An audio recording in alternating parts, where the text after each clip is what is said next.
तो दोस्तों बहुत बड़ी खबर निकल के आ रही है जो कि आपके लिए जानना बहुत ज़रूरी है। तो दोस्तों पहली खबर है, आपका आरोप जो आप पार्टी है, आम आदमी पार्टी है, उसका दिल्ली पुलिस ने सीएम केजरीवाल को किया नज़रबंद, पुलिस ने किया इनकार। तो दोस्तों आपने आरोप लगाया है कि दिल्ली पुलिस ने सीएम केजरीवाल को नज़रबंद कर दिया, जो कि पुलिस ने ऐसा मानने से पूरी तरह से इनकार कर दिया। तो दोस्तों आपको पूरी खबर बता रहे हैं। किसान द्वारा बुलाए गए भारत बंद के दिन आम आदमी पार्टी के दिल्ली पुलिस पर अब बड़ा आरोप लगाया कि मुख्यमंत्री अरविंद केजरीवाल को उनके घर में नज़रबंद कर दिया गया। और साथ ही आपका आरोप है कि वह सब गृह मंत्रालय के इशारे पे, जैसा कि आप जानते हैं कि हमारे जो गृह मंत्री हैं अमित शाह के कहने पर ही ऐसा किया जा रहा है, ऐसा आम आदमी पार्टी ने कहा। आम आदमी पार्टी का आरोप है कि दिल्ली पुलिस ने भाजपा की मदद से मुख्यमंत्री अरविंद केजरीवाल को घर में ही नज़रबंद कर दिया। सिंधु बॉर्डर से लौटने के बाद कल से नज़रबंद जैसे हालत बना दिए गए हैं। मुख्यमंत्री अरविंद केजरीवाल की बैठकें रद्द हो गई हैं। और साथ ही आम आदमी पार्टी ने आरोप लगाते हुए कहा है कि गृह मंत्रालय के आदेश पर पुलिस ने दिल्ली नगर निगम के तीनों मेयर मुख्यमंत्री अरविंद केजरीवाल के घर के मुख्य गेट के बाहर धरने पर बैठा दिया है। और इसका बहाना बना करके पुलिस ने मुख्यमंत्री के घर के बाहर बैरिकेडिंग कर दी है, जिससे कि ना कि केजरीवाल से कोई मिलने आ सकता है और ना ही वह बाहर जा सकते हैं।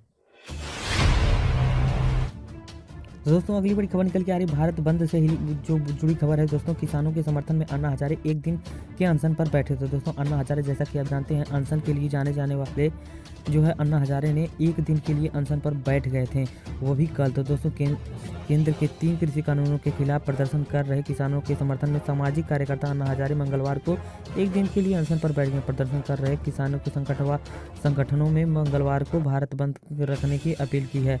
हजारे ने कहा कि देश में आंदोलन होना चाहिए ताकि सरकार पर दबाव बने और वह किसानों के हित में कदम उठाए। हजारे ने एक रिकॉर्डेड संदेश में कहा है कि मैं देश के लोगों से अपील करता हूं कि दिल्ली में जो आंदोलन चल रहा है वह पूरे देश में चलना चाहिए। सरकार पर दबाव बनाने के लिए ऐसी स्थिति बनाने की ज़रूरत है और इसके लिए किसानों को सड़कों पर उतरना होगा, लेकिन कोई हिंसा ना करें, ऐसा भी हमें सोच करके पूरी तरह से रहना होगा।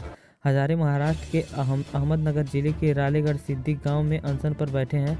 साथ ही उन्होंने कहा है कि किसानों के लिए सड़कों पर आने और अपना मुद्दा हल कराने का यह सही समय है। उन्होंने कहा कि मैंने पहले भी इस मुद्दे का समर्थन किया है और मैं आगे भी करता रहूंगा, इसीलिए मैं एक दिन का उपवास रखता हूं और साथ ही अनशन पर मैं बैठूंगा। दोस्तों अगली बड़ी खबर निकल के आ रही भारत बंद से ही दोस्तों कृषि कानूनों के विरोध में सिंधु बॉर्डर पर किसानों ने निकाली मशाल रैली। तो दोस्तों किसान पूरी तरह से मानने के लिए तैयार नहीं है, वो अपना जो है मांग पूरी करके ही वापस लौटेंगे, ऐसा उसी में से कई किसानों का कहना है। दिल्ली पुलिस की सीमाओं पर बैठे किसान संगठन ने आंदोलन को देश भर तक पहुंचाने के लिए मंगलवार को भारत बंद का ऐलान किया है। और साथ ही इसके मद्देनजर स्वास्थ्य व शादियों में वाहन को छोड़ करके दूध व फल सब्जी सहित अन्य सेवाओं पर रोक रहेगी। बंद के तहत दोपहर 3 बजे तक चक्का जाम होगा। किसान संगठनों ने समर्थन के लिए राजनीतिक दलों को धन्यवाद देते हुए अपील की है कि वह भारत बंद में शामिल होने के दौरान अपने झंडे पोस्टर का इस्तेमाल न करें, आंदोलन के स्वरूप को अराजनीतिक ही रहने दें और साथ ही वो उनका साथ जैसे दे सकते हैं तो कृपया दूरी बना करके ही दें। भाजपा सांसद की मीनाक्षी लेखी ने दिल्ली के मुख्यमंत्री अरविंद केजरीवाल पर हमला बोला। उन्होंने कहा है कि मुख्यमंत्री हाउस अरेस्ट नहीं है, घर पर आराम कर रहे हैं। तो दोस्तों अगली बड़ी खबर निकल के आ रही कोविड-19 की से जानकारी है। दोस्तों कोविड-19 यानी कि कोरोना वायरस से जुड़ी खबर निकल के आ रही है। देश में सक्रिय मामले घटे, वैक्सीन को जल्द ही मिल सकती है मंजूरी। तो दोस्तों यह पूरी खबर बहुत खुशी खबर है। दोस्तों देश में कोविड-19 महामारी की स्थिति को लेकर के केंद्रीय स्वास्थ्य मंत्री और भारतीय आयुर्विज्ञान अनुसंधान परिषद यानी कि ICMR की ओर से मंगलवार को प्रेस कॉन्फ्रेंस की गई। यहाँ स्वास्थ्य मंत्रालय के सचिव प्रशांत भूषण ने बताया कि देश में कोरोना संक्रमण के लिए नए मामलों की लगातार कमी आ रही है और वैक्सीन को जल्द ही पूरी आदेश जो है जारी और मंजूरी की जा सकती है। राजेश भूषण ने कहा है कि आज देश में सक्रिय मामलों की संख्या 4 लाख से भी कम रह गई है। यह देश में कोरोना संक्रमण के कुल मामलों के 4% से भी कम है। साथ ही पूरी दुनिया में सबसे अधिक जो मामला है अन्य देशों में है और भारत में जो है पूरी तरह से कंट्रोल है। पूरी दुनिया में कोरोना के मामले बढ़ रहे हैं, जबकि भारत में सितंबर मध्य के बाद नए मामलों की लगातार गिरावट आई है और पॉजिटिविटी रेट पूरी तरह से घट रही है। 5 राज्यों के 54% सक्रिय मामले। तो उन्होंने उन्होंने ये भी कहा है कि पॉजिटिविटी रेट में 6.5% है। महाराष्ट्र, केरल, कर्नाटक, पश्चिम बंगाल और दिल्ली में देश के 54% सक्रिय मामले हैं और साथ ही प्रति 10 लाख लोगों पर कोरोना वायरस संक्रमण के मामले में अगर विश्व में के सबसे बड़े देशों की बात की जाए तो भारत की तुलना करें तो वहाँ भारत से 7-8 गुना ज़्यादा मामले हैं। साथ ही दोस्तों अगली बड़ी खबर निकल के आ रही है, मस्जिद के लिए मिली ज़मीन पर शॉपिंग मॉल जैसा अस्पताल बनेगा। तो दोस्तों पूरी खबर ये है कि कम खर्च में होगा किडनी व हार्ट का इलाज। तो दोस्तों मस्जिद से जो ज़मीन मिली है वहाँ पे जो है अस्पताल बनेगा। सुन्नी वक्फ बोर्ड ने अयोध्या के धन्नीपुर गांव में मिली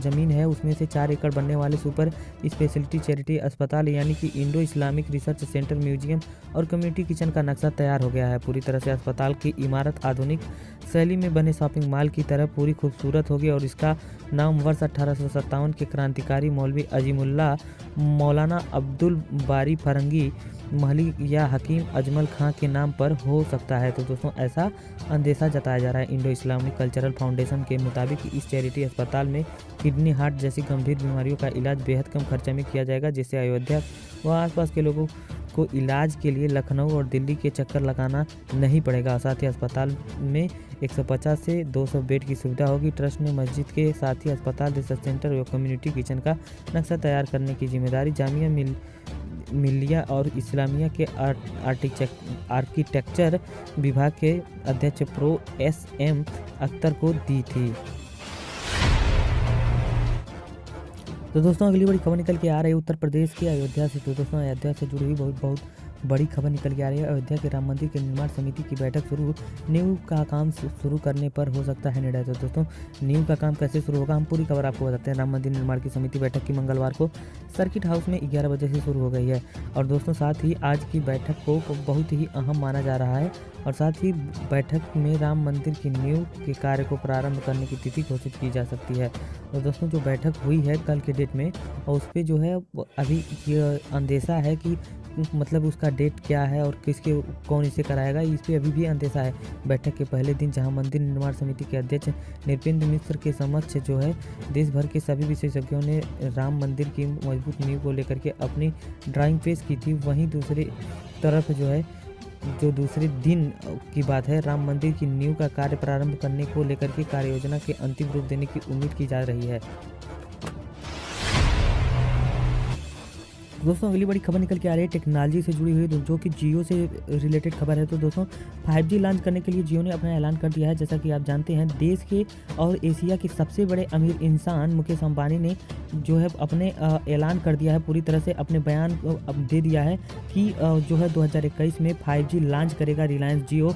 फिर से जो है टेलीकॉम सेक्टर में तहलका मचाने के लिए जियो पूरी तरह से तैयार है और वो फिर से एक बार तहलका मचाने वाला है और साथ ही जो भी टेलीकॉम सेक्टर में अन्य सर्विस प्रोवाइडर कंपनियां हैं उन्हें वो पूरी तरह से चित करने के लिए अपना प्लान रच चुका है। और साथ ही दोस्तों 2021 में पूरी तैयारी के साथ जियो 5G लॉन्च करेगा पूरे देश में एक साथ। तो दोस्तों इससे टेलीकॉम सेक्टर पे पूरा प्रभाव पड़ेगा। दोस्तों अगली बड़ी खबर निकल के आ रही है दिग्विजय का भागवत पर निशाना, बोले किसानों के साथ खड़ा हो संघ वरना मानेंगे कि RSS करता है नौटंकी। तो दोस्तों दिग्विजय, जैसा कि आप जानते हैं दिग्विजय सिंह जो कि मध्य प्रदेश से आते हैं, तो दोस्तों दिग्विजय सिंह ने बहुत बड़ा बयान दे दिया है। राज्यसभा सांसद और वरिष्ठ नेता कांग्रेस के जो वरिष्ठ नेता हैं दिग्विजय सिंह ने मंगलवार को नए कृषि कानून को लेकर के केंद्र सरकार के खिलाफ हमला बोलने के साथ ही राष्ट्रीय स्वयंसेवक संघ के प्रमुख मोहन भागवत पर निशाना पूरी तरह से साध लिया। और साथ ही भारत बंद के दौरान इंदौर में छावनी में क्षेत्र में संयोजितगंज अनाज मंडी में कांग्रेस के विरोध प्रदर्शन की अगुवाई करते हुए सिंह ने कहा कि भागवत संघ समर्थित भारतीय किसान संघ से कहें कि वह कि नए कृषि कानून को वापस लेने की मांग को लेकर के किसानों के साथ खड़ा रहें और साथ ही और धरना भी दें। और साथ ही अगर वह ऐसा नहीं करेंगे या नहीं करेगा तो हम मानेंगे कि वह सब नौटंकी केवल वोट के लिए करते हैं और साथ ही और समाज एवं धर्म के नाम पर महज राजनीति ही करते हैं। गौरतलब है कि संघ समर्थित BKS ने सोमवार को कहा है कि वह नए कृषि कानून के खिलाफ मंगलवार को बुलाए गए भारत बंद का समर्थन नहीं करता है, लेकिन इन कानूनों में कुछ सुधार होने चाहिए। दिग्विजय सिंह ने मध्य प्रदेश की आर्थिक राजधानी कहे जाने वाले इंदौर में कांग्रेस के प्रदर्शन के दौरान दावा किया कि नए कृषि कानून में अमल के आने के बाद कारपोरेट क्षेत्र के बड़े उद्योगपति भारत के कृषि उत्पादों का वह विशाल बाजार हथिया लेंगे जिसका आकार 12 से 15 लाख करोड़ रुपए के बीच आंका जाता है। उन्होंने कहा कि बड़े उद्योगपति मनमाने दाम पर किसानों की उपज खरीदेंगे। इससे देश में कारोबारी उनके कमीशन एजेंट बनने के लिए मजबूर हो जाएंगे।